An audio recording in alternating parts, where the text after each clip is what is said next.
Hello friends, मैं हूँ साक्षी। स्वागत है आपका अपने ही यूट्यूब चैनल अचीव में। फ्रेंड्स, आज की वीडियो में हम एसएससी जीडी के इम्पोर्टेंट क्वेश्चंस को कवर करेंगे।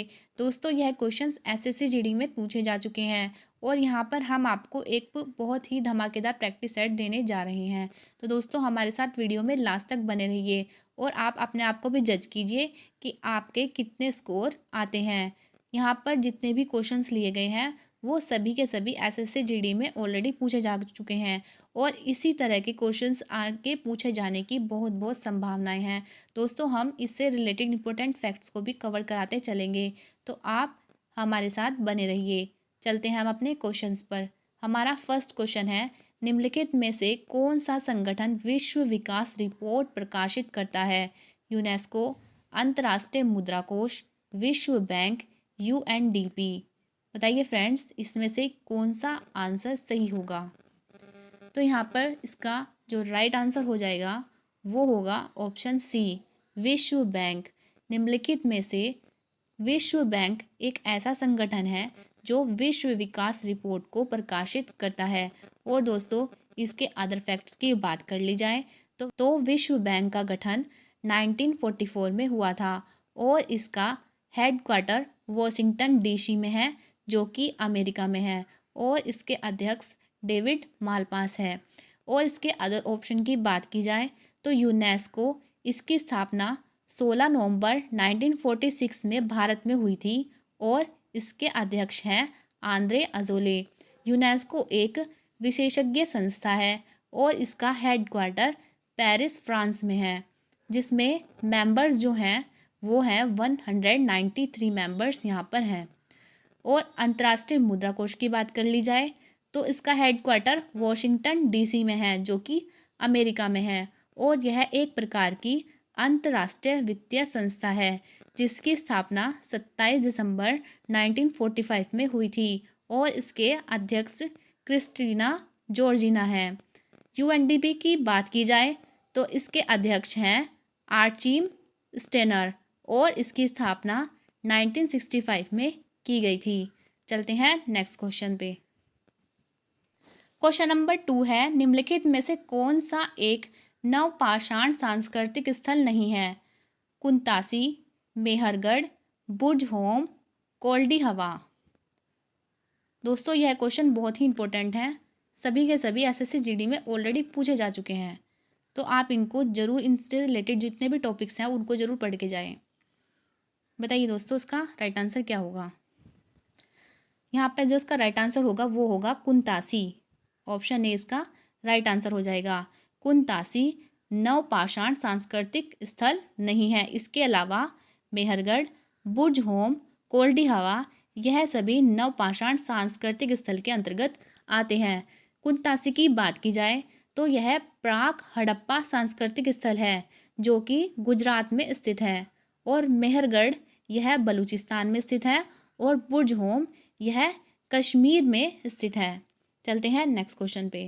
क्वेश्चन नंबर 3 है, निम्नलिखित में से कौन सा विकल्प शास्त्रीय उत्सव है? दशहरा, अक्षय तृतीया, ओणम या फिर जन्माष्टमी। तो कौन सा, बताइए कौन सा त्योहार शास्त्रीय उत्सव है? तो यहाँ पर जो इसका राइट आंसर हो जाएगा वो होगा ऑप्शन सी, ओणम। ओणम जो है वो एक शास्त्रीय उत्सव है। नेक्स्ट क्वेश्चन नंबर 4 है, निम्नलिखित में से कौन सी योजना वित्तीय समावेशन के कदमों में से नहीं है? मतलब जो वित्तीय समावेशन में नहीं आती। प्रधानमंत्री उज्ज्वला योजना, प्रधानमंत्री सुरक्षा बीमा योजना, प्रधानमंत्री जीवन ज्योति बीमा योजना या फिर प्रधानमंत्री जनधन योजना। तो दोस्तों, इसका जो सही उत्तर हो जाएगा वो होगा ऑप्शन ए, प्रधानमंत्री उज्ज्वला योजना। यह वित्तीय समावेशन के अंतर्गत नहीं आती। इसके अलावा प्रधानमंत्री सुरक्षा बीमा योजना, प्रधानमंत्री जीवन ज्योति बीमा योजना और प्रधानमंत्री जनधन योजना, यह सभी योजनाएं वित्तीय समावेशन के कदमों में आती हैं।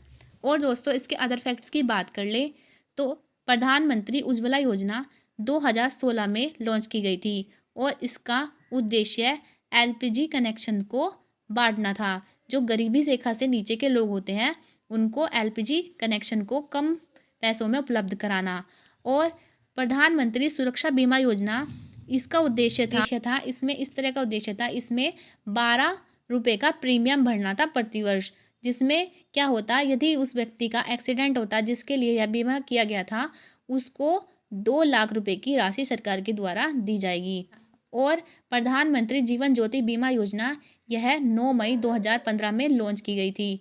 प्रधानमंत्री जनधन योजना यह 2014 में लॉन्च की गई थी।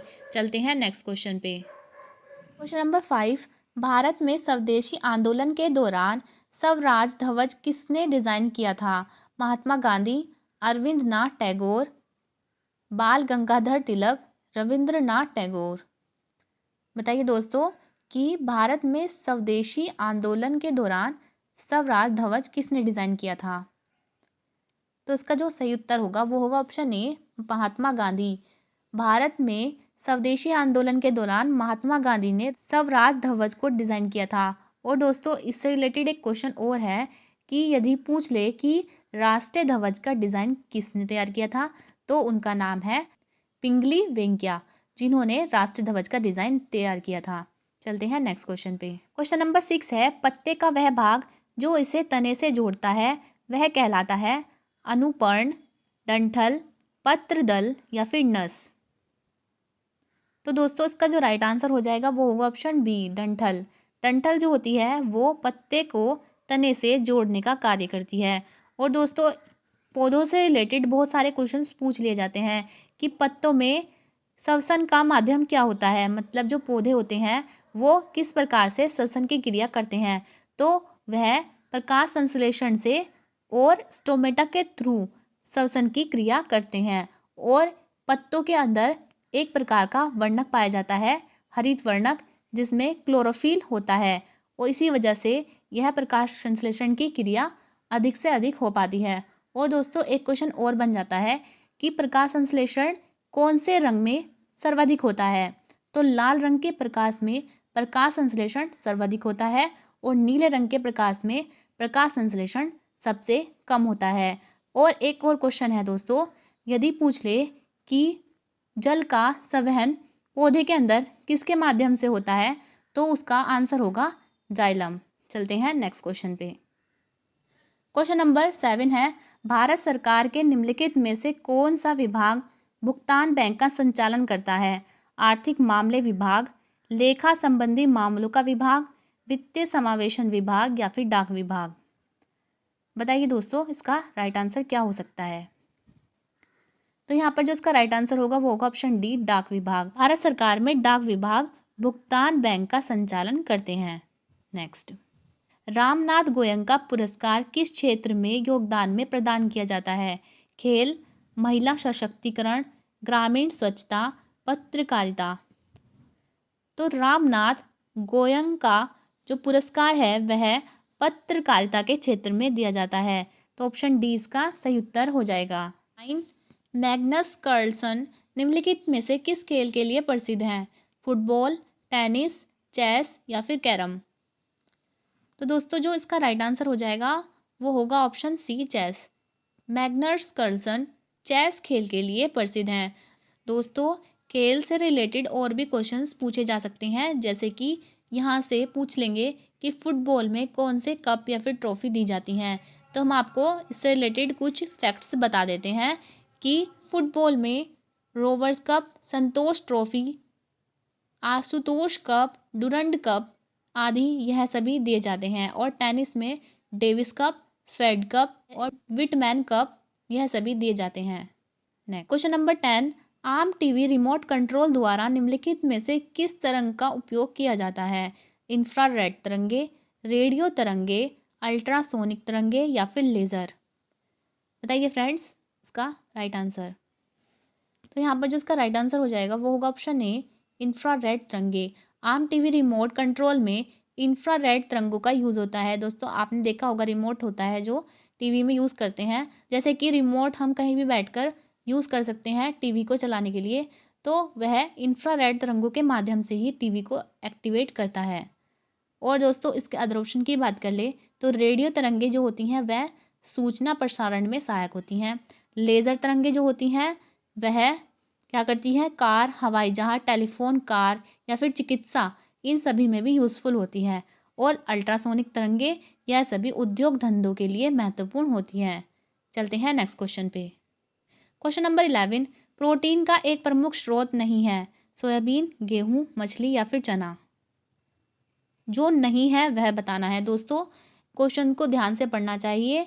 यदि नहीं लिखा है तो नहीं का ही आंसर देना चाहिए, क्योंकि जल्दी जल्दी में बच्चे क्या करेंगे, पढ़ेंगे इसको, प्रोटीन का प्रमुख स्रोत है सोयाबीन पे एकदम टिक करके चले आएंगे और सोचेंगे हमारा आंसर बिल्कुल सही होगा, लेकिन यह नहीं ही काम खराब करता है। इसलिए क्वेश्चन को ध्यान से पढ़ना चाहिए। तो अब बताइए इसका राइट आंसर। तो यहाँ पर जिसका राइट आंसर हो जाएगा गेहूँ। प्रोटीन का प्रमुख स्रोत गेहूँ नहीं होता है, ठीक है। और इसके अलावा सर्वाधिक स्रोत माना जाता है प्रोटीन का सोयाबीन को। सोयाबीन में 42% प्रोटीन पाया जाता है। और गेहूं जो है उसमें विटामिन ई पाया जाता है, मछली में विटामिन डी पाया जाता है, और चना होता है उसमें प्रोटीन व फाइबर होता है जो कि हेल्थ के लिए बहुत ही हेल्पफुल होता है। नेक्स्ट क्वेश्चन नंबर 12 है, यह मेरा जन्मसिद्ध अधिकार है और मैं इसे लेकर रहूँगा। यह नारा किसने कहा? गोपाल कृष्ण गोखले, चितरंजन दास, दादा भाई नौरोजी, बाल गंगाधर तिलक।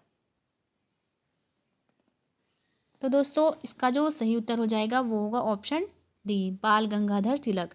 यह मेरा जन्मसिद्ध अधिकार है और मैं इसे लेकर रहूँगा, बाल गंगाधर तिलक ने कहा है। दोस्तों आप इसको इस तरह से भी याद रख सकते हैं। बाल बाल मतलब होता है बच्चा। तो बच्चा क्या करता है, बहुत ही जिद करता है और वह बोलता है कि यह मेरा अधिकार है, मुझे यह खेलना है या करना है। तो वो जिद से बोलता है, जिद करके बोलता है। तो आप इससे इस तरह से भी याद कर सकते हैं कि यह मेरा जन्मसिद्ध अधिकार है और मैं इसे लेकर रहूँगा। जैसे बच्चा किसी चीज़ को जिद करता है और वो कहता है मैं तो इसे लेकर ही रहूँगा। तो आप इसको याद रख सकते हैं, बाल गंगाधर तिलक। और दोस्तों इसके एक दो और अन्य नारे हम बताते हैं आपको। जैसे कि महात्मा गांधी ने कहा था करो या मरो और भारत छोड़ो। यह दो नारे महात्मा गांधी के द्वारा दिए गए थे। और जवाहरलाल नेहरू ने कहा था आराम हराम है।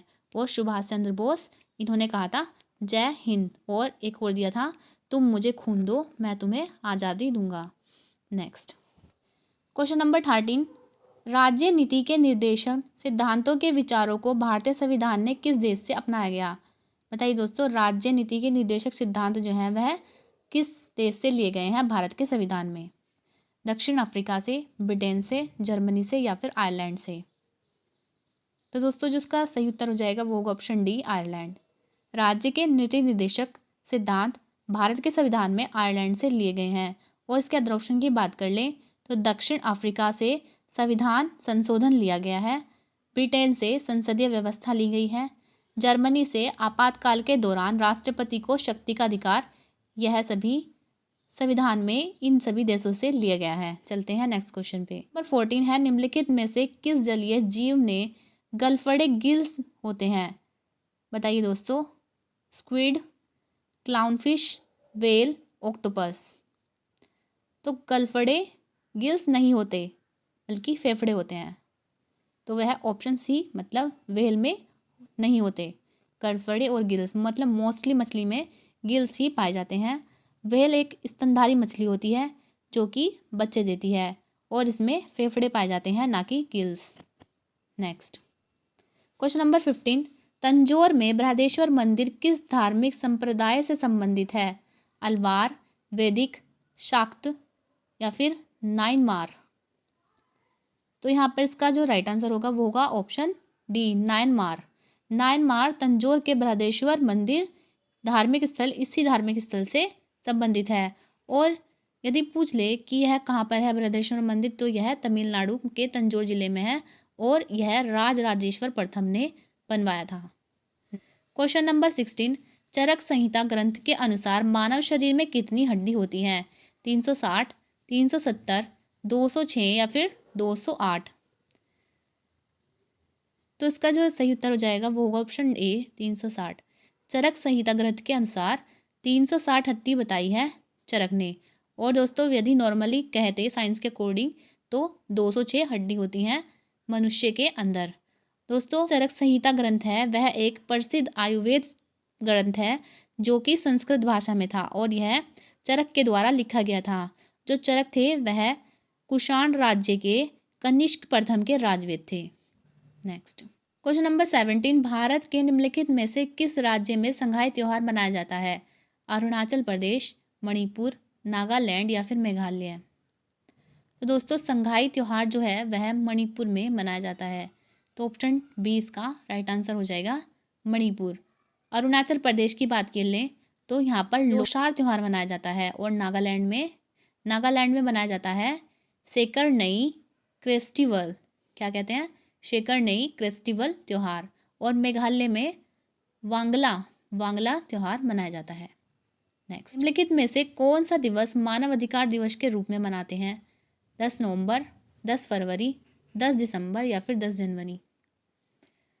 तो मानवाधिकार दिवस 10 दिसंबर को मनाया जाता है। ऑप्शन सी इसका सही उत्तर हो जाएगा। 2020 की जो मानव अधिकार दिवस की थीम थी वो थी बेहतर मानव अधिकारों के लिए फिर से खड़े हो जाओ। नेक्स्ट, क्वेश्चन नंबर 19 है, तटीय उड़ीसा का प्राचीन नाम क्या था? कलिंग, कौशाम्बी, कामरूप या फिर खानदेश। तो दोस्तों इसका जो सही उत्तर हो जाएगा वो होगा ऑप्शन ए, कलिंग। तटिया उड़ीसा का प्राचीन नाम कलिंग था। और इसके अदर ऑप्शन देख लें तो कौशाम्बी जो है वो प्रयागराज का पुराना नाम है, कामरूप असम का पुराना नाम है, और खानदेश महाराष्ट्र में स्थित है। नेक्स्ट, क्वेश्चन नंबर 20 है, भारत संविधान के निम्नलिखित अनुच्छेदों में से कौन सा भारत के राष्ट्रपति को राष्ट्रीय आपातकाल घोषित करने की शक्ति प्रदान करता है? अनुच्छेद 371, अनुच्छेद 352, अनुच्छेद 372 या फिर अनुच्छेद 356। तो दोस्तों इसका जो सही उत्तर हो जाएगा वो होगा ऑप्शन डी, अनुच्छेद 356। 356 के इसका जो राइट आंसर हो जाएगा वो होगा ऑप्शन डी, अनुच्छेद 356। 356 के द्वारा राष्ट्रपति को आपातकाल घोषणा करने की शक्ति प्रदान होती है। Question number 21, the God of small things उपन्यास देश से प्रेरित है? भारत, बांग्लादेश, नेपाल या फिर चीन। तो इसका जो सही उत्तर होगा वो होगा option A, Bharat. The God of small things उपन्यास से भारत प्रेरित है। नेक्स्ट, क्वेश्चन नंबर 23, निम्नलिखित में से कौन सा मंत्रालय हर साल संसद में आर्थिक सर्वेक्षण प्रस्तुत करता है? वित्तीय, वाणिज्य, गृह कार्य या फिर कॉर्पोरेट कार्य। तो इसका जो राइट आंसर हो जाएगा वो होगा ऑप्शन ए, वित्तीय मंत्रालय हर साल संसद में आर्थिक सर्वेक्षण प्रस्तुत करता है। नेक्स्ट, और भारत का प्रायद्वीपीय पठार निम्नलिखित में से किस भाग का हिस्सा है? लोरेशिया, एडियन, टेथिस या फिर गोंडवाना। तो पहले दो ही पठार थे, कौन कौन से? लोरेशिया और गोंडवाना, जिसमें से कि भारत गोंडवाना लैंड का हिस्सा है, और टेथिस ये जो है ये है सागर था जो कि लोरेशिया और गोंडवाना को एक दूसरे से अलग करता था। तो इसका राइट आंसर हो जाएगा ऑप्शन डी, गोंडवाना। भारत गोंडवाना प्रायद्वीपीय पठार का हिस्सा था। नेक्स्ट, क्वेश्चन नंबर 25, निम्नलिखित नदियों में से किसे दक्षिण गंगा भी कहा जाता है? कृष्णा, गोदावरी, कावेरी या फिर पेरियार। तो दोस्तों इस क्वेश्चन का आंसर आप मुझे कमेंट्स में लिखकर बताएंगे। तब तक के लिए thank you and best of luck.